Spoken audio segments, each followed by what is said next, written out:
This is That Video Game Podcast, episode 534 for January 15th, 2018. 13%. Good job, buddy. Only 56 hours left to go.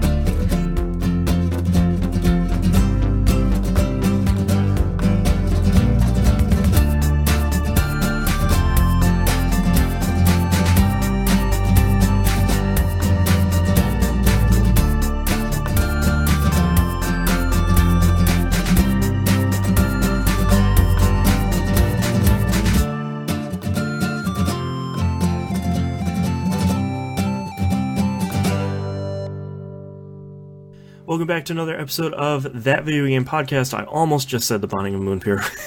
I am your host, Boston. Every week. Joining me, as always, is Moonpier. Hello. Knobs is taking the week off. He's taking a knee this week. So that means, Moon, you are on the hot seat. What have you been playing this past week? Let's start off with the best hotness of all, shall we? ACA NeoGeo, the king of the monsters. Ooh. Another hot NeoGeo blast. Yes, this is roughly translated as I made a promise to myself I would not buy any new games this year until I have completed 2. I call this the Mackie rule because friend of the show Mackie was the first one I saw do it. Yep. So I have 272 games installed. So you'll buy a new game in about 7 years. I need to whittle down this list. I need to get this list of games I have installed reduced just so I can feel comfortable with the amount of space I have on my hard drive, which, considering I've got a 1 terabyte Xbox One X and a 1 terabyte external hard drive. Oh, wait, no, sorry, that's a lie. A 4 terabyte external hard drive. And I'm at like 20% space left. I'm a little concerned with buying games that I don't have time to play anymore. Right. So I instituted the rule of I will not buy a game until I complete 2. Yeah. Oh, hey, I have 10 NeoGeo games installed. Guess what's a quick cheat for me should I decide I want to buy a new game? Yeah. I like that you have found the loophole. Oh yeah, set rules for myself and then immediately break them. Yeah. Find a way to kind of break them. Yeah, it didn't go as planned because ACA NeoGeo King of the Monsters is the 2D side-scrolling beat-em-up / wrestling game. Right. I think I mentioned during the achievement month. Yep. Which, fun fact, end of the year stats came out. That month made up like 90% of my achievements for the year. I got that list and it was like, I got like 30 achievements over the year. I was like, ha ha ha. Yeah, Xbox One. But that's just because Sony doesn't do that for you with trophies. Allegedly, people are starting to get emails, and like it just takes you to a public website where you can see all your stats, but the URL isn't formatted where I can just put my gamer tag in there. So I'm like anxiously checking my spam folder because I was like, I almost want to know how much of a problem I have. But if it never comes, that's probably okay too. Let me introduce you to a site called TrueTrophies.com, which is the sister site to True Achievements. I actually don't know if that's the name of the sister site, but True Achievements does have a sister site, which is all about the trophies. TrueTrophies.com, and if the stream crashes, we know what happened. Blame it on me. It is TrueTrophies.com. Hey. Yep. I've been using True Achievements now for years, because it's really helpful at letting you see the tagline for the site, I believe, is just how good are you? Yeah. Because it lets you see the actual rarity of trophies versus, how many people have played those kind of games. Like, for example, one of my highest rated games is Eternal Sonata because I have every achievement in that game. Not many people do. I have most of them in that game, and it's sort of interesting because I like that both Microsoft and Sony have done the achievement rarity stuff in the consoles, but I wish that both of them surface them a little bit better. Yeah, the only way I know Microsoft has done it okay is because I get a shiny diamond achievement every once in a while. Yeah, and I sort of wish that, like, when you look at the Xbox One, I don't know, when you look at the PS4's UI, I don't know if the Xbox One does this, but when you have the tile for the game selected, underneath it has, like, what people are playing, what people are streaming. It also has the most recently gained trophy and the rarest one you've gained. And that's pretty cool, but, like, I don't know, I almost wish it was a little bit, surfaced like a little bit more, where it's like, you've got this trophy and only 0.5% of people have it. And yeah, not to just, like, measure my manliness or anything, but just, if I have a really rare trophy, like, I sort of want to know, where it's like, you did something either super dumb or super crazy. You know, you're, like, getting the platinum in Binding of Isaac Rebirth. It's like me and, like, 0.5% of people have that, because it's crazy. Yeah, well, I mean, that's the great thing about, like, the Xbox achievements, is when you unlock it, it does say, like, all the percentages and stuff like that. Mm-hmm. Like, when you unlock an achievement, especially a diamond one, it will pop up, I think, and say the percentage of people who has the achievement. Nice. And that animation for the diamond is real good. The sound is incredible as well. Like, I love the sound of it, because it's like a shiny achievement noise. Like, that's the only way I can describe it. Yeah. I'm trying to look up the platinum here to see how many people have it here. But yeah, no, like, I played some King of the Monsters, but that's been my switch off my brain kind of game right now, where it's like, it doesn't have enough defined rules to make it actually, like, understandable to play, if that makes any sense. Like, yeah. You play a professional wrestling game nowadays, and it's like, okay, you got the strong grapple because you did the strong grapple animation before somebody else did it. This is just like Streets of Rage, where you walk into somebody to grapple them. Yeah. Who gets to do the grapple just seems to depend on luck. So I'm sure I'll eventually get through it and beat it. It's just, it's a game I don't have to think about. It feels like one of those NeoGeo games that was an arcade game, and they sort of didn't do anything to make it friendly for someone that also bought it for home. Oh yeah, 100% it feels like an arcade game. It reminds me of WrestleMania, the arcade game, where it's designed to, hey, you just got smashed in 4 seconds. Do you want to pop another quarter in this machine? Yes, I will press start again. Thank you very much. Yeah. But after King of the Monsters, I'm trying my best to work my way up here. Actually, no, I'm not, because my next game is PUBG. For the first time, I did a couple of solo runs. I am not great at PUBG. I am not good at that game in the slightest. You need a squad. Yeah, I feel like if I'm going to do well in that game, I need to be in a squad to do it. Yeah. And it's not even a case of the controls or anything like that. Like, the game has issues. It's not it's a 0.5, I think, right now, or a 0.1. Well, and like we've talked about before on the show, the controls are quirky. Like, they're just, it doesn't, for better or for worse, it doesn't control like a, left trigger, right trigger standard first or third person shooter. Yeah, it doesn't, and I think it's actually better for that. Like, I think Siege is one of the best first-person shooter games I've ever played, because Siege, it does do the left trigger, right trigger thing, but it also has the tactical options, which is something PUBG takes and then expands upon endlessly, like with the 6 different stances you can have and so on and so forth. But I think PUBG, I'm still loving it. I still think the game is incredible. I still think it's so much fun to play. I think I am forever destined to be a lamb to the slaughter, because I'm so stupid. Like, I don't hear people crawling up behind me.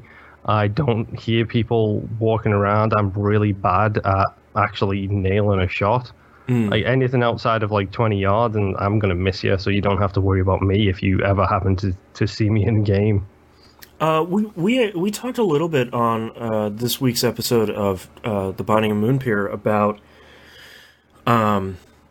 getting better in a game by playing it and just getting that experience. Do you feel like you'll get better at PUBG just by putting more time into it, and like you'll start recognizing stuff in the map and like recognizing more audio cues, or do you always feel like you'll be hearing a gunshots off and it's just gonna be like, ooh, what's that? And someone just snipes you?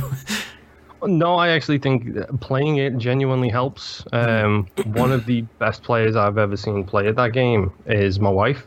And that's because she's been playing it every day for multiple hours since the day it came out on Xbox One.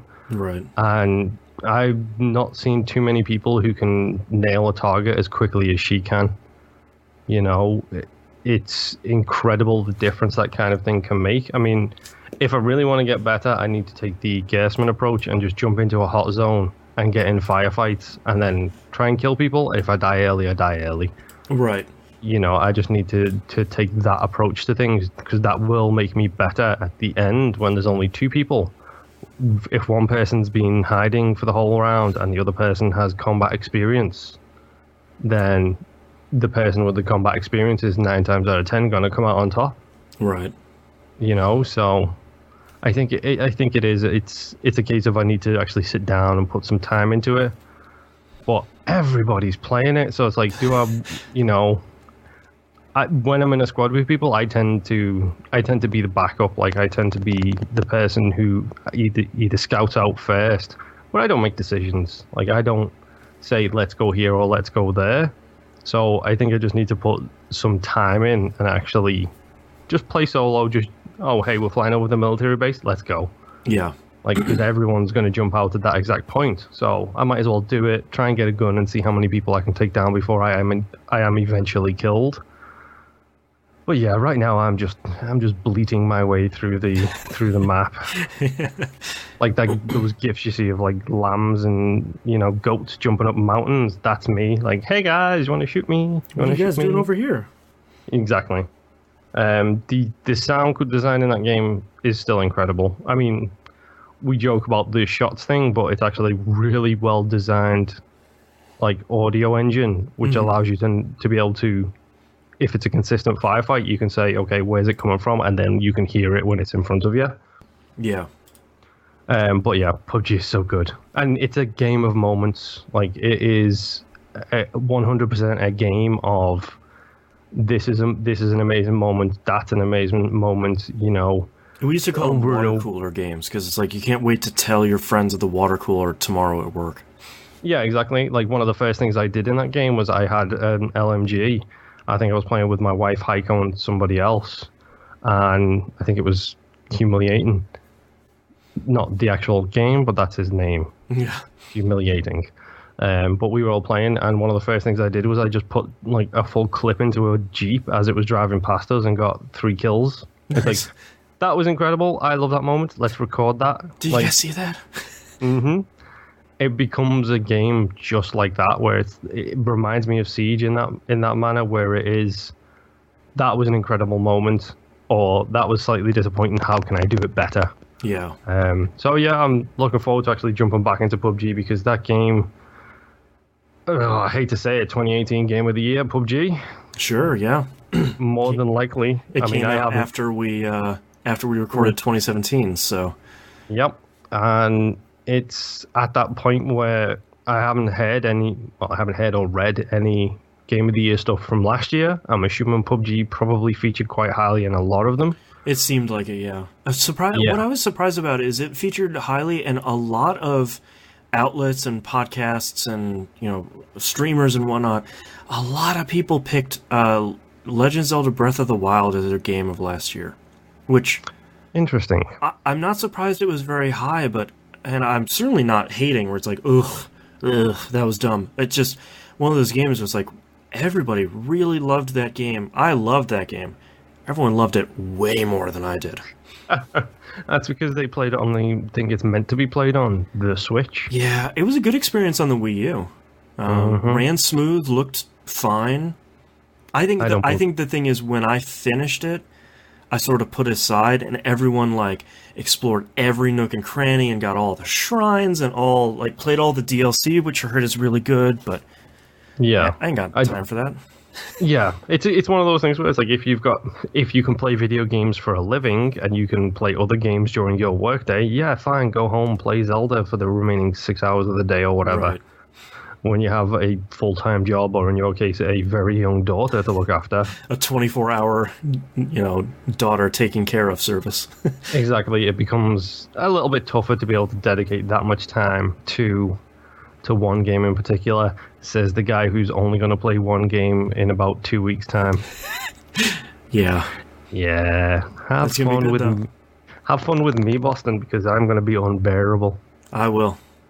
So in my quest to complete games, which I'm an idiot, I loaded Need for Speed Payback.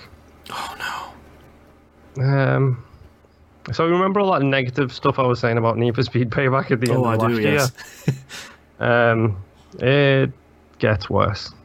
Oh my god, I thought they just patched it to alleviate some of those issues. Yeah, but I bought a new vehicle because, obviously, to complete a game, I need achievements in said game. Right. I bought a vehicle specifically to go for an achievement, or to start working my way towards an achievement. I used all of my in-game credits to buy said vehicle, then loaded up a random race to get a new part. Mm-hmm. I was last place pretty much the entire race. So basically, I need to play other races with different cars to get money to get parts for that car so I can make it competitive on the actual racing events. And oh my word, how does this game just keep getting worse every single time I load it? It's so bad. The only thing I can think is, I'm happy The Crew 2 is coming out soon. Me too. Speaking of, I need to go and play The Crew. Yeah. Played a bit of Ziggurat. I'm continuing my slow crawl towards unlocking a variety of things in that. I'm not going to talk too much about... I gotta play more of that. I played a lot of that when it originally came out, and I've been playing some of that, and I was like, oh, right. I am bad at this still. Like, really bad at Ziggurat. Haste is the thing that saves me. I mentioned it previously, I'll mention it again. Haste is a lifesaver because it allows you to actually move around the bullets, which seem a bit slower than you. Right. Well, you are a bit slower than them. When you get the haste, it's so much easier to actually be nimble and be able to dodge and move out the way of everything. It's so helpful. Yeah. Again, rough week. So, what game do I use to switch off my brain? Lego Avengers. Oh, yeah. Oh, boy. I'm at that point in the game. And by that point, anybody who's played a Lego game knows what the point I'm meaning, which is, let's load into the map and then see how many stupid dots there are, so I can go and rescue the SHIELD agents who Luke Cage is trying to train.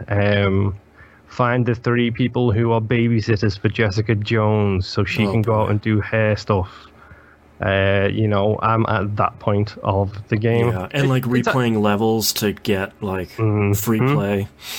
To get to do all the free play stuff. But you know what? It's actually not as bad as I think. I honestly think the first one, Lego Marvel Heroes or whatever it was. Lego Marvel Superheroes, something like that, yeah. I think that one was worse for it. That one had so much stuff in there, whereas this one, I don't know if it's because I've been playing it in short bursts, but this one doesn't feel as bad as that. To where I'm actually genuinely enjoying playing it. It's like pop around for an hour or so, get a couple of gold bricks, build myself a castle, fly around, unlock more characters, but don't buy them yet because otherwise it just becomes confusing when you actually play a level. Oh god, yeah. I feel like the Lego Marvel stuff they've done has been really good. The only one I've been disappointed by lately is Lego Batman 3, just because it was too big and there's too much stuff. Like, the Lego Marvel Superheroes was fine. I felt like there was a lot of content. Most of it was good, but it was sort of bordering on... I loved 100% those games. So, by the end of it, I was sort of like, okay, I'm kind of ready to be done with this. A Lego Batman 3 had all of that, and then had 8 additional planets of stuff to do. And it's this is too much. It would probably be great if I was still a kid and this is the game I'm gonna get for the next 6 months. You probably have a ton of stuff to play, but that was one of the few I didn't 100% because I genuinely don't have that much time to do all of this. Note to self: never buy Lego Batman 3. Yeah, it's a bummer because the rest of it was so good, and then suddenly they're like, you can explore the galaxy, and I was like, that's way too much. Yeah, that's the problem with the other shoe dropping on those kind of games. Is it's just, you know, you'll do a whole bunch of stuff and it's like, oh, okay, that's awesome, that's done. And it's just like, no, it's not. You've still got so much more. Like the game laughs at you. It says like, yeah, 13%. Good job, buddy. Yep, I cleared off the island in Manhattan completely of Goldbrick's characters, all the other kind of stuff, and like I was thinking, okay, so that's Manhattan done. What's next? And because it's got two hubs essentially, it's got the helicarrier and then it's got space. Oh, right. I went into space and it's like, oh, you can still go to Washington and you can still go to Germany and you can still go to all these other places. And it's just like, oh boy, I really don't want to do it. But at the plus side, I think I'm now at like 190 gold bricks out of 250. So, oh, nice. I'm not doing too bad. I'm not too far away from it. But yeah, the Lego games, they've always had a special place in my heart as being that, A, they're easy to get achievements on. Yes. B, they're genuinely quite fun and quite entertaining. I've got a clip I need to send over to the No Quarters crew, which is on the helicarrier bridge. Some guy says, like, there's always random conversations, and one of them is, oh, so how's the VR room going? Well, it's not too bad, but I do think we need to tighten up the graphics on level 3 a little bit. Nice. Which I thought was incredible. That's like, just good. Moments like that are so good. And the way they throw in one-liners and stuff is just so entertaining. Yeah. That they do it so well. It's like, okay, I will not give you the $60 2 years after release, but you go on sale and I'll pick you up nice and cheap. Yeah. But yeah, no, Lego Avengers, it's kind of actually fun. Yeah. Last game, and I hesitate to talk about this one because this feels like a problem in development. Oh. Not a problem in the game development, but a problem for me in development. An addiction which problem. Is, yeah. When it first came out, just based on the buzz of it, I picked up Astroneer on the Xbox One Early Access. Oh, okay. And for the first time ever, I played Astroneer. Jumped in, started a new world. My wife joined in too. She played it, but didn't know what was going on. Mm-hmm. That game has got all the right kinds of charm. Yeah. It's basically doesn't have a HUD. Everything you need is on your spaceman's backpack. There is constraints in how you can operate, which, for the record, for those who don't know, Astroneer is essentially 3D Minecraft with voxels instead of pixels, and you land on a planet and you have to survive. Yeah, it's like exploration, building, survival, crafting. I also really like that their URL is astroneer.space. That's really, really good, actually. That's really good. I know, I can't remember her name. The lady who used to work for GameSpot always had a really good relationship with Giant Bomb. Carolyn Pettit, I believe it is, moved over there to become a lead designer on the game. Oh, wow, nice. So it's really interesting, like, jumping in now, I think it's at 0.5, and that game is just chock full of charm. Like, it's, like, so beautiful to look at. It's not realistic, it's very artistically done, and it's got a very good style to it. But everything about it just screams, oh, hey, guess what? This game is going to take up a fair few hours, because my wife and I started playing it yesterday at about 8. We didn't stop until midnight, and we didn't realize we'd been playing the game for 4 hours. Right. Because the way you develop in that is you basically, when your pod lands, you expand your base. So it has like tubes that come out, and then you can build buildings. Oh, cool. So the things that you build, like you build a research station, and then you find stuff, you put it in there, and it gives you research points, which lets you unlock further stuff to build. Oh man. Which include vehicles, rockets, like all kinds of stuff, like cool space stuff. Yeah, like solar and wind power turbines. It's like it's speaking to me in all of the right ways. Yeah. The thing is just the controls are iffy sometimes. but the fact that it's hoodless, everything you need is on your space backpack. It has slots where you fit stuff in, like let's say you get a light, you slot it into the side of it and it pops up. Oh, cool. And then you've got a little light on your backpack which you can use to light your way when you're in dark caves. Oxygen supply limitations, there's no food, no water, no nothing like that. It's literally just O2. So it feels like a good mid-step between the creative mode of like Minecraft where you can just build what you want, and something more hardcore like 7 Days to Die where you have to worry about food and everything else as well. It's not going to punish you like something like Don't Starve is.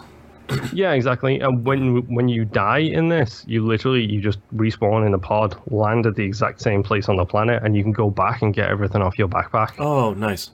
Like it has the terrain modding tool, which is basically your mining gun, where you literally just dig holes out of the planet. It's so much fun to just chill out and play. And there's emotes and Astroneer is genuinely quite fun. It desperately needs a tutorial. Needs a tutorial. But it's early access, so I'm not gonna complain too much about that considering how much I love PUBG, and that game desperately needs a tutorial as well. Yes.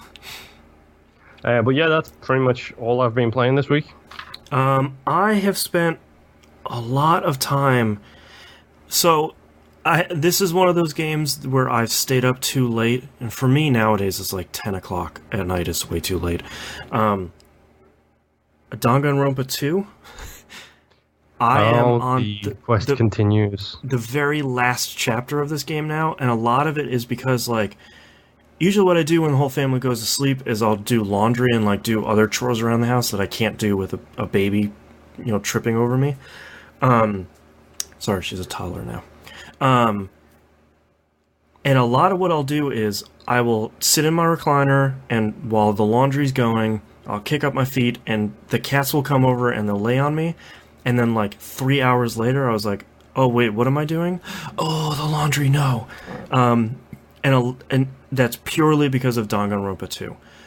Thank you for the reminder. I still have my laundry in the dryer downstairs. Well, at least it's in the dryer and not the washer. Oh, did you not even get to the dryer stage? No, it didn't. So it's just like, okay, I need to rewash that stuff. Ah, crap. I know I said when I talked about this last week where, I finished the first game and I moved on to the second game and I was like, well, cast of characters aren't as good, blah, blah, blah. This cast of characters is really good. I'm at the last chapter, so obviously I don't want to spoil anything, but I'm at the part that a lot of great visual novels do, where it's starting to turn everything else on its head, and it's starting to reveal a bunch of stuff that happened not only in this game, but also the first game, and before the first game, and between the first two games. So, all of a sudden... it's complicated. Not really, because they present it in such a great way, because they're building so much of it so intelligently during the first part of the game. Because the whole conceit of the first game was, if you want to escape, you need to kill someone and not get caught. They do a really great job in the second one. At the very beginning, you all wake up in an island in the middle of nowhere, and you have no idea where you are, and it's just you and 15 other students. And the main villain of the series is Monokuma, which is such a great name because it's a black and white bear, which is Kuma is the word for bear. Japanese for bear, isn't it? He's the villain, and he's really, really good because he's a little unhinged. But the great part about his character is he never lies. So like he's crazy, but he's never gonna lie to you. At the beginning of the game, you run into this rabbit that says the only thing you need to do to get off this island is be friends with everyone. If you look in your student handbook, it's like an electronic handbook. There are 6 little pips there. Just collect all 6 for everyone. And then you can go. We're just going to have a peaceful, friendly life. Why would anyone kill each other? That's a crazy idea. And then you start doing that, and then it gives you enough time for you to be like, is this really the... Like, this can't really be the game, and then Monokuma, like, busts the door down and takes the island over, and then it turns into a killing game, like it was before. Okay. But the way that they're building up the story, and the way that they're building the second game story on top of what happened in the first one, while still making fun of and making reference to the first one, and then once they start peeling those layers back and saying, okay, well, here's what actually happened, and here's what's happening sort of around these two killing games, is done really, really well. And I was a little bit disappointed in... I liked the first two cases. I was a little bit disappointed in the third and fourth case, without spoiling anything. Third one, I didn't really believe the motive. It sort of came together, and it was like, okay... Oh, that's really the... Oh, that's how it really happened. Okay. And then the fourth one was a little bittersweet, but I lost a couple characters I really liked. So it was sort of like, the case was great, but I kind of liked all of those people, so it's sort of sad to see them all go. Yeah. I probably have another couple hours in here if I have to assume. If it's anything like the first one, I'll probably have one last big class trial. I would really like to go through and get the platinum for these games, because it wouldn't be that bad, and a lot of it will be you have to fire up the additional mode in these games that gives you way more free time, and you have to go basically make friends with all of the characters in both of the games.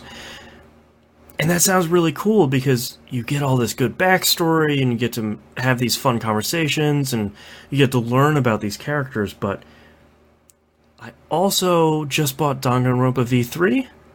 Yeah. So I'm seeing conversations about this over social media. Yeah. How much Danganronpa you have to go still is quite impressive.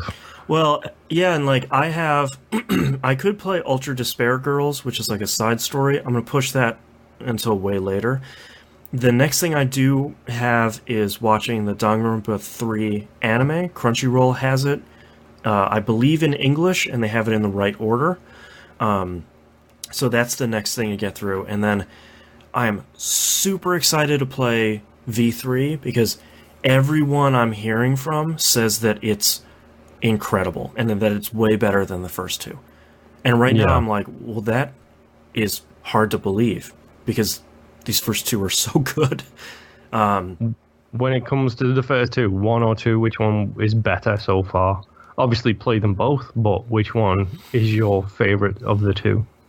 I would have to say 2, I think, mostly because... So one of the biggest things in the first game is you're exploring the school that you're trapped in. And one of the bigger things in the second one is you're exploring 5 islands. So the amount of stuff you have, the school is fairly small. They even make fun of themselves in the first game, saying, well, there's a lot of reasons to make a very small visual novel. One of them would be budget. And it's sort of like, wink. This is all we could afford. Basically, yeah. So when the first game was clearly a hit, almost immediately when it came out on Vita. So the second one, the scope is way bigger, and a lot of times the island you're on is going to be way bigger, and each one of those locales on the island, it's usually like 4 or 5 of them, are pretty big in and of themselves. So just the scope of the game is so much bigger, and the way they build on top of how the first game works is really great. I mean, friend of the show, Late Elf, picked up the second one on PC on sale, but hadn't played the first one. And I think you can do that, but I think the impact of... I think the second one will be impactful, but I think they're smart to compound the impact if you've played the first one. In a way that I would really like to talk about, but is a huge spoiler for both of those games. So... Really? I never would have figured that. Yeah, I mean, a visual novel, there's no spoilers. No, it's like going to the last page. Yeah, exactly. I do think that without finishing Danganronpa 2, I think this enters my lineup of visual novels I would wholeheartedly recommend. For me, that's 999, the Zero Escape series. Phoenix Wright, pick anyone you want. They're pretty much all great. Steins Gate, if you can deal with anime. And then, for me, Danganronpa. And I think one of the biggest parts is some visual novels like 999 and Steins Gate can get a little bit gory, especially on some of the the bad ending routes. And I think one of the smartest things that Danganronpa does is none of the blood is colored red. It is colored hot pink. So interesting. It avoids a higher rating. Well, I don't even think it's that, because it is rated M. Just because of a lot of the language. Yeah, a lot of very harsh language. But I think what it also does is a big part of the game is investigating the crime scene. And I think not only does it complement the style really well, because the games are very bright and they're almost like Persona, where they're bright colors and they're very stylish. Yeah. I think it also does help with people that are maybe a little more squeamish, because instead of it looking like a body exploded, it's just, it kind of looks cool and stylish. Mm-hmm. And I think that helps a lot, because I think if you're someone that is squeamish or doesn't deal with violence very well, I think that could smooth stuff over a little bit. And it's just good. We got a really good translation. Mina was right. The English voice acting in the second one is so good. Everyone is outstanding.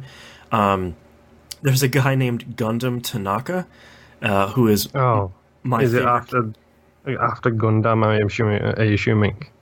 Yeah, and his voice actor plays that character up so much that he's basically... so one of the things in the Danganronpa games is everyone who's trapped in the killing game is an ultimate something. They're either the ultimate pop star or programmer or what are some of the ones, like the ultimate chef? They are the top of their field. And one of the reasons they go to this school is they basically scout for the best people in everything and then sort of foster them to do something. That might be a spoiler. Okay. So when you're introduced to Gundam Tanaka, he basically looks like a warlock, and like one of the first things he says is like, "This is the will of pandemonium," and it's just like this big like character, and like the voice actor is very clearly like really playing this up, and he's introduced as the ultimate breeder, and everyone around him is like, "Wait, dude, what does that mean?"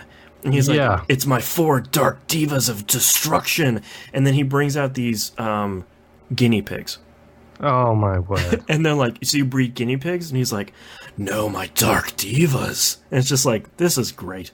This is so good. Okay, so he's about as campy as camp can be from the old school. It fits so well because like half of the characters are super serious, where they're like, "We need to put a plan together. We need to get off this island. We need to work together." And then this dude is like, "Ha ha! Pandemonium! Dark divas!" And it's like, this is so good. Wow. This is incredible. And it's like, they're guinea pigs, dude. And he goes, "Yeah, but yes, divas." It's just like... Oh, wow. And I know I've seen a little bit of V3, and I have seen that one of... I guess the character designer went to go make a character that is the worst facet and feature of a character you could make, and everybody loves her. She seems basically like this rough and tumble biker lady that like has maybe had a tough life and is gonna swear in some horrible offensive way every sentence, and I already love her. Oh, she's Jack from Mass Effect 2. Sort of, yeah. So good. Jack is so good.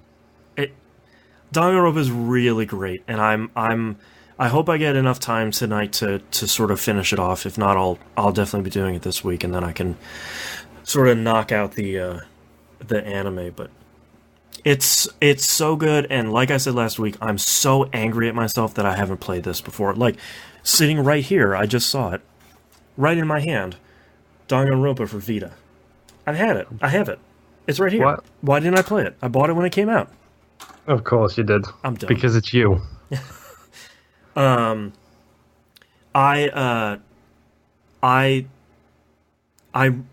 really great. So far, I can really recommend it, and it's so good. Last but not least, the Chrono Trigger Holiday Challenge. I've made my way to 2300 AD and immediately got lost like I always do. And I just need to talk to a person that you don't think you have to talk to, and the game will proceed. And I do that every time I play that game. Okay. For the record, I have never played Chrono Trigger. Oh. So I have no idea what you're talking about. I know it's a time travel thing. Yeah, when you go to the future, these people that are living in one of these domes, like one of these big areas, are saying like,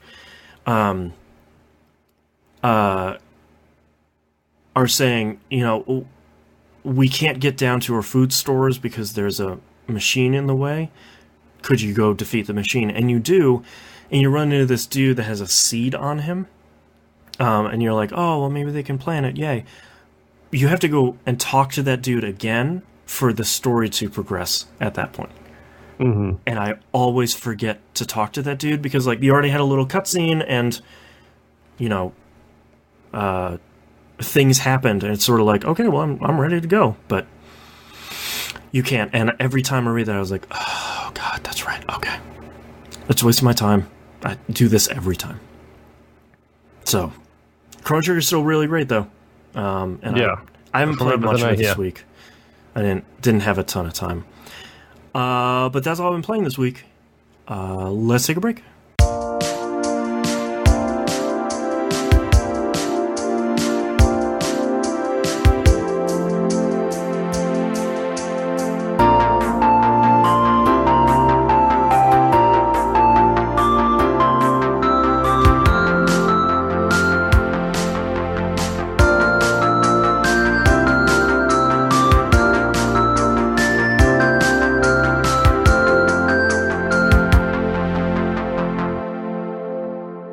Let's talk releases for the week of January 15th, 2018. Street Fighter V Arcade Edition comes out for PC and PS4.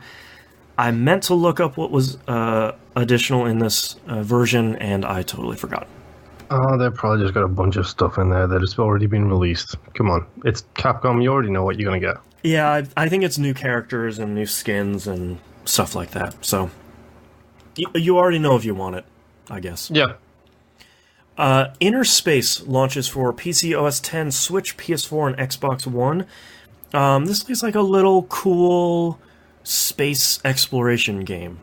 Yeah, I think I've got that pinned as a potential buy it in the future game because it's giving a kind of Elite Dangerous vibe. Yeah, but like maybe a much smaller version of that. Probably. Mm-hmm. Elite Dangerous is big. Yeah, too big. Yeah. And last but not least, Kirby Battle Royale for the 3DS. They basically put out like a isometric Kirby, like arena-based beat-em-up, which is weird. Smash Kirby? Yeah, it's very strange. But I bet it's one of those games that's like, hey, this is actually secretly really fun. Yeah, Kirby was always secretly the best character in all of the Smash games, so it does make sense. Yeah. All those Kirby games were always so good, too. They always got looked over. Yeah. The Paint one for the DS was mind-blowingly good. Yeah. Oh, man, that was good. All right, we got a ton of news stories here, so let's get started. HTC announced the Vive Pro and Vive wireless adapter. The big thing for the Vive Pro, it seems to be lighter weight, so it's not as heavy on your face. It has integrated audio into it, and the resolution got increased to 2880 by 1600. That's all Spanish to me. I think that's significantly higher resolution than the previous one. It seems like somehow they're gonna put out an upgrade something that's gonna work for previous owners, but I don't necessarily understand how that works. I mean, VR, it's having its issues right now in Gen 1. Let's just, compound those issues even more and release a Gen 2, shall we? Yeah, and it's weird because the how HTC's saying is like, well, this is, now the original VR is more affordable, sort of. And you can, if you want to get into VR, you can get some of that stuff. But if you're a real enthusiast and you're already looking to get the highest fidelity and upgrade your rig, now we have like a pro version. Seems like what Sony and Microsoft are doing, where you have your two SKUs. But I don't know. It seems interesting because it seems like you said, VR is starting to get a groundswell. Yeah. So introducing it now seems odd. Mm-hmm. More than a little bit. It feels like they're just going to add into the confusion so much more, like with the new models and stuff. I mean, when did the original Vive and Oculus come out? Wasn't it like last year or the year before? Oh, I don't know. I'll have to look it up. They came out in April 2016 was for the Vive, and I think the Oculus was around there too.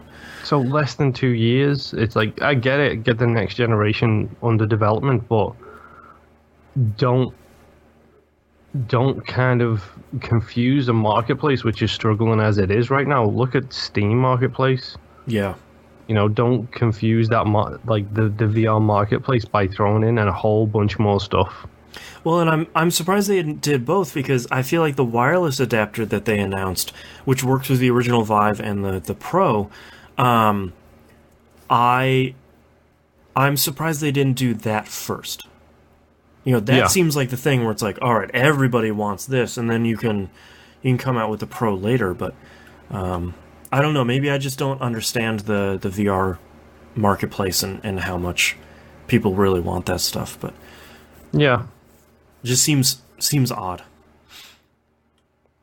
Next news story: Nintendo had a mini direct. It was like 15 minutes or so where they announced a whole bunch of stuff. So let's sort of break some of this stuff down. Dark Souls coming to Switch, which is... Shocker. Yeah, sort of not a shocker, but sort of an interesting thing. That doesn't seem like the most mobile game. So that's... also, the rumor seems to be that there aren't going to be any new assets, so it's probably just sort of turning up some of the dials, which is fine. Dark Souls is Dark Souls was always beautiful. Yeah. They announced new Mario Tennis. They announced Square Enix announced a remake of The World Ends With You for the Switch, which is crazy, and that game is good. Yeah, that's one of my favorite DS games of all time. Yeah. It was DS, that's another game that got slept on hard. Yeah. Like that game has got so much style, so much... Everything in that game was incredible to me, and it was complicated. It was really, really complicated, but it's still so good, and the fact that it's getting a re-release hopefully means it will do much better this time, getting a wider eye on it. I think it did pretty well on mobile phones when it came out, too. Changed a little bit, but, not majorly, so... Yeah, I didn't even know it was on mobile phones. Yeah... It's been for a while, and I think it's one of those games where it's like, it was working for a while, and then we didn't patch it, and then it didn't work. Donkey Kong Country Tropical Freeze is going to get a re-release on Switch. Whereas Hyrule Warriors coming to Switch. Ys 8, Lacrimosa of Dana also. So the Switch is getting a whole bunch of JRPGs. Yeah, and what's so weird is I wouldn't have necessarily expected this to happen, but the majority of these are ports, or they're just sort of pulling them straight up from the Wii U and the Switch. A lot of people are super excited about them. It's because they're not on the Wii U. That's why. Yeah, and I think that's part of it, but I think when you look at like all the HD remasters that are coming out for PS4 and Xbox One, everyone's like, ugh, God, like just make new games, come on. And the attitude couldn't have been more different on the Switch, where people were like, yep, great, bring them all in, bring more over. It's like, I know why. Okay. It's because it's third-party support on a Nintendo platform. Sure. Well, some of the stuff, like you were saying, came out on Wii U, and nobody bought that console, so people were like, great, I wanted to play that. Now I get to. Yeah. So, whatever the market wants, Nintendo's giving it to them. If it sells, it'll make Nintendo more money, and we can expect a Switch DS some point down the line. Oh, that'd be great. The next news story, I've been talking a lot of yang about Destiny 2 for a while. Destiny because 2 it deserves it. It's in a real bad spot, and Bungie has committed to posting more development updates, saying, here's what we're working on, here's the approximate time frame it's going to come out.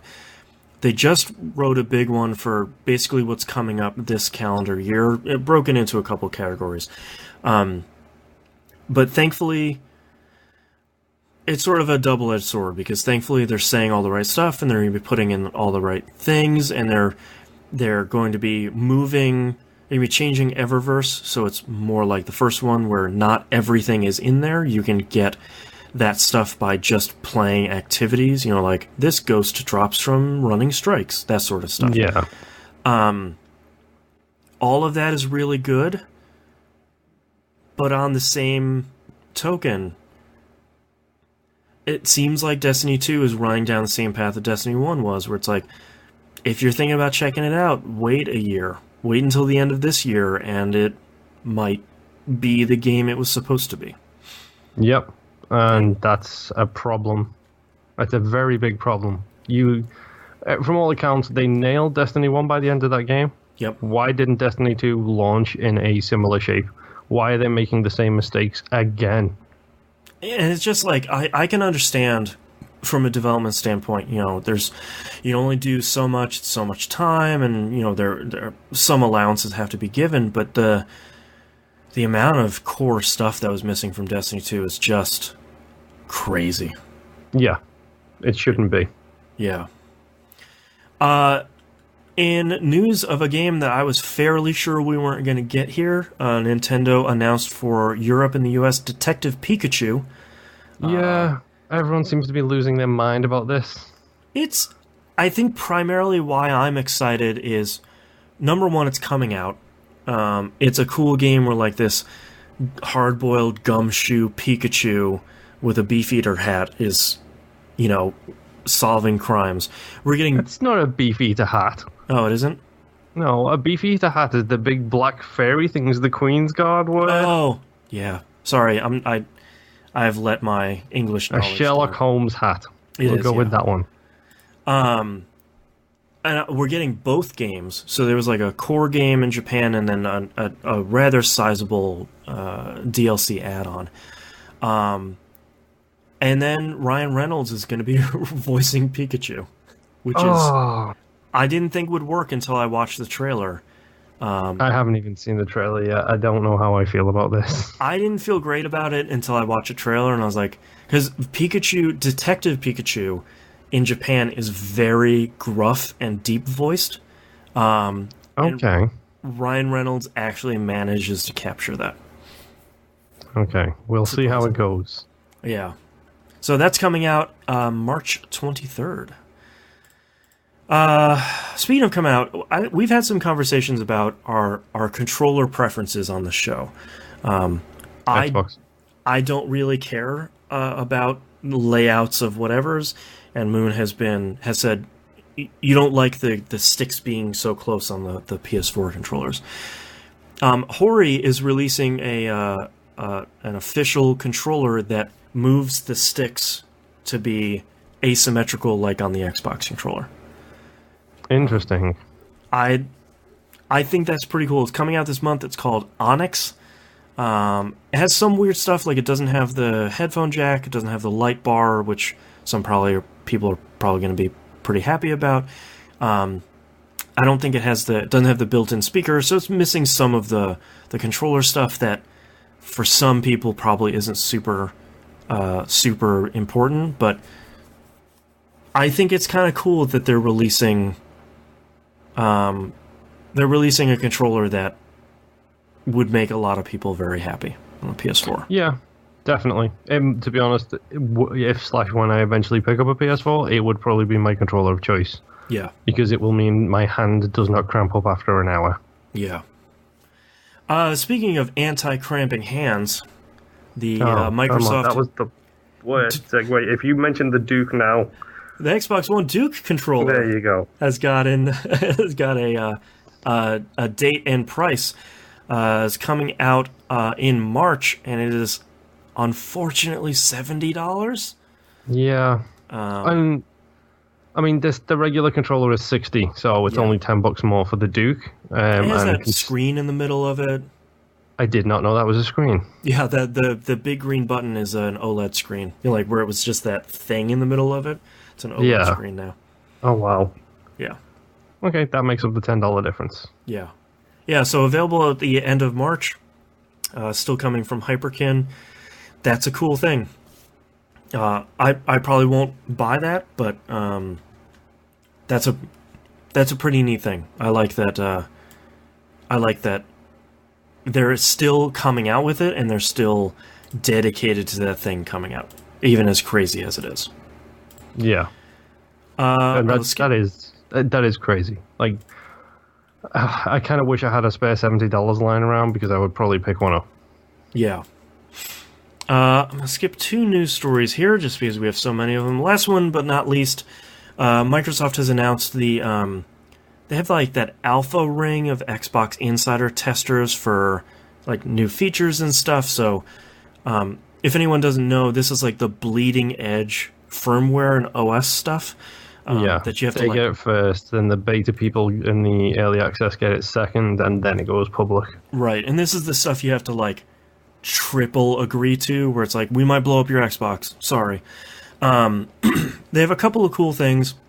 One is they're adding a feature called Next Achievements, and it's basically, for some games, they'll figure out like, okay, you got this achievement, this is probably the next thing you're going to work for, or like, here's the next thing in the rarity list, which could be cool, but I feel like a lot of times that's just keep playing the game. Ladies and gentlemen, may I introduce you to a website called trueachievements.com, where they literally have a panel called My Closest Achievements, which is based on your achievement progression, and it like algorithmically figures out which one you're closest to next. Nice. So they're going to do something called mini game hubs, where you can get access to more game hubs on the guide, get to stuff like looking for group and groups and stuff like that a little bit faster. And they are adding a Do Not Disturb online status, which is different than Appear Offline. This one will ignore any and all like friend requests, but it also suppresses all notifications. So, nope, never going to use it. I need that sweet kaplunk. Yeah, you got to get that diamond coming up and spinning around like, ooh, yeah. Yep. Oh. That's a cool idea, though. I'm not sure how many people would use that. Maybe if you're like, maybe people are really bothering you and you're trying to watch something on Netflix, but I'm not entirely sure. Yeah, I mean, Netflix, it seems like a good call for it. Yeah. All right, let's move on to questions. First one from Superman Socks on Discord. What was your favorite features of current-gen consoles? I know it's a small thing, but the speaker in the PS4 controller is still cool. For me, it's the headphone jack. Screen capture and record that. Ah, crap, yeah, that's good too. I use them more than any other feature in the thing. My headphones aren't connected to the headphone jack, which I have. I just have Astros, so I don't use the headphone jack. Oh, yeah.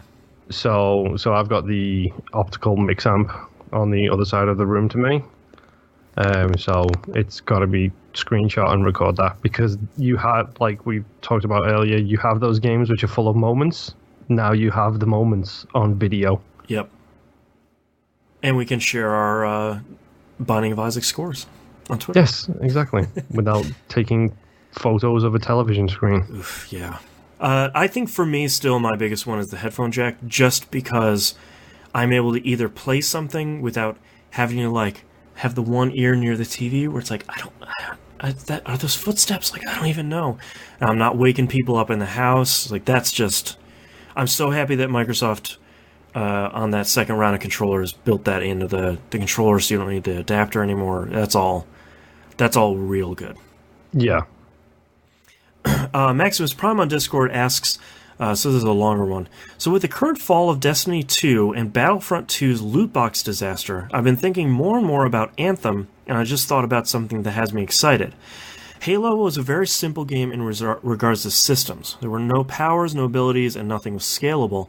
Destiny's all of those things, and Bungie continues to prove that their lack of experience in these scalable RPG systems that really affect endgame is hurting them badly.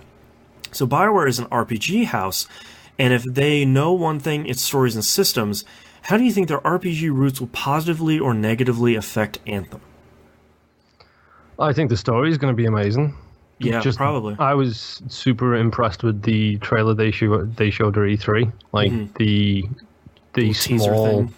Yeah, like, the world building they did in that one trailer was so amazing. Yeah. Whereas it felt like, especially in case of, like, Destiny 1... it felt like the only world building you got in that was the trailers, unless you downloaded the app and then started reading through all of your cards. Like, I think BioWare have always been incredible at building a world, so I'm hoping that they can make the story a lot better than things like Destiny have. Yeah. But, I mean, I didn't even think about it until he mentioned in the question, but he's right. Like, BioWare can scale from newbie all the way up to level cap really, really well. Yeah. So, fingers crossed this means good news for Anthem. Yeah, I mean, I think that's a great point, that they've been making RPGs forever, and they've obviously had missteps. You know, say what you want about Mass Effect 3. I liked Dragon Age 2, and I'm the only human on the planet that seems to. You know, Dragon Age Inquisition was uneven. They've had a lot of rough years and a lot of misses, but I think if there's one thing they can do RPGs right. It's just, I think it behooves us to have a level of skepticism, or at least a level of caution, when it comes to a developer trying to spread their wings a little bit more into an arena that hasn't really worked out for Bungie. And it's not just that as well. You've also got to take into account BioWare. Like, I love the studio, love the games they put out, even the bad ones. Who owns BioWare? Mm-hmm. That's the problem. Yeah, that could be the biggest hurdle they have to jump. Yeah, I mean, it could be a boon or it could be a curse. It could be like, here's a couple $100 million, go make Anthem, or it could be, yeah, how are the loot boxes coming? Mm-hmm. You know, or it could be in the middle, where loot boxes aren't that bad, and it's a good game. And it's not going to set the world on fire, but, you know, you have a bunch of fun. So, it's something I'm watching really closely, because I think, I don't think BioWare is at the level of Blizzard, where it's just like, well, they've done no wrong. You know, they've it's hit after hit. But I think they've earned the benefit of the doubt. Putting EA aside, I think they've earned the benefit of the doubt to say, like, all right, I'll keep this thing. I'm not going to get super hyped, but I'm going to keep a close eye on this thing. Yeah. That's all we can do right now is hope that they use their experience well. Yeah. And last but not least, T-Bomb Rocks in Discord asks, with Dying Light and Paladins getting their version of a Battle Royale mode, what other games do you think this could work for? PUBG. I'm trying to think. I like from the outside looking in, I like the Battle Royale mode that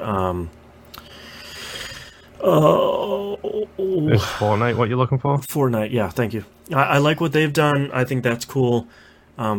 Paladins will never get a fair shake because everyone thinks that Paladins has copied everything else.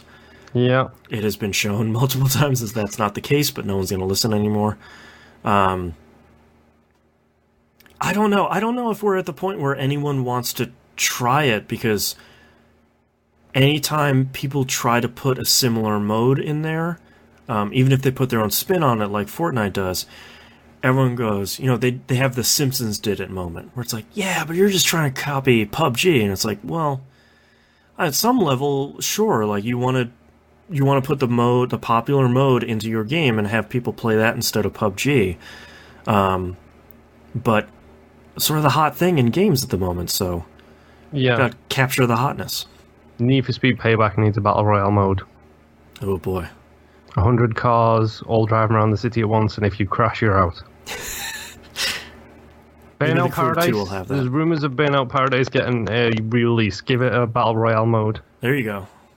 That would actually work. That would actually work. That would be pretty good. Yeah, I don't know. I feel like if you're an online shooter that's bigger than something like Siege, you're probably already working on this, or you have it in your game already. Yep. Yeah. And if you're clever about it, you do what Fortnite did and make it free to play. Yeah, that was very smart. That was the smartest thing they did, because now when I see people playing Fortnite, they're not playing the single-player / co-op experience anymore. It's always Battle Royale. Yeah. Well, if you want people to start playing your game, then make it free. Yeah, that's true. All right, that's all of our questions for this week, and that's actually our episode. Thank you very much, everyone, for listening. If you'd like to visit us, you can do so at tvgp.tv. Links to all the stuff, including the Discord server. Come hang out with us on Discord. It's always a great time. Just added new channels for PUBG and Monster Hunter, the much-anticipated monster hunting game. So if you want to find some peeps to play with, that's the Monster Hunter channel on the TVGP Discord server. Come check it out. I was very pleased when I opened up the Discord server and thought, ooh, it's already in place. Great. I read your mind, man. Yes. And don't forget to check e1m1.com for links to the other shows, Picking Up the Pixels and Dynamic Soundtrack. Game Club game, we're wrapping this up for this month, is Ziggurat. It's sort of a roguelike, so you still have some time to play it, or you can just play it at your leisure and listen to the Game Club episode after that. Don't forget to be a patron on patreon.com/e1m1. Get cool behind-the-scenes stuff. Twitch.tv/e1m1 network, YouTube, That Video Game Podcast, and we'll see you all next week. Bye. How many titles do I have? 1, 2, 3, 4. I think I got 5. All right, I can tell you right now, one of them is a veto. Okay. Well, we'll start with you first, then. Measure My Manliness. That's the veto one. It's pretty good, but yeah. Chock full of charm. Mm. Dark Divas. I had it. Why didn't I play it? And is Fortnite what you're looking for? Is Fortnite? Is it me, Fortnite, that you're looking for? Yeah. I have the Mackie rule. Just bleeding my way through the map. Haste is the way. I wrote down Chock full of charm, and the one I like, which is 13%. Good job, buddy. I can't even remember what that one was about. I think we were talking about the Lego games, where it's like, good job, you finished it. And it's like, yeah. 13%. Good job, buddy. Mm-hmm. Yeah. Building you up to take you down. I like 13% and Chock full of charm. I think 13% is a better show title. Mm-hmm. I think Chock full of charm rolls off the tongue nicely, but I don't think it's as good. So I'll circle that one. Yum, yum. All right, starting in 3, 2, 1. This is That Video Game Podcast, episode 534 for January 15th, 2018. 13%. Good job, buddy. Only 56 hours left to go. All right, thank you so much, everyone, for watching and listening and hanging out with us on the live stream. We always appreciate it, and we'll see you next week. Bye. Bye, folks.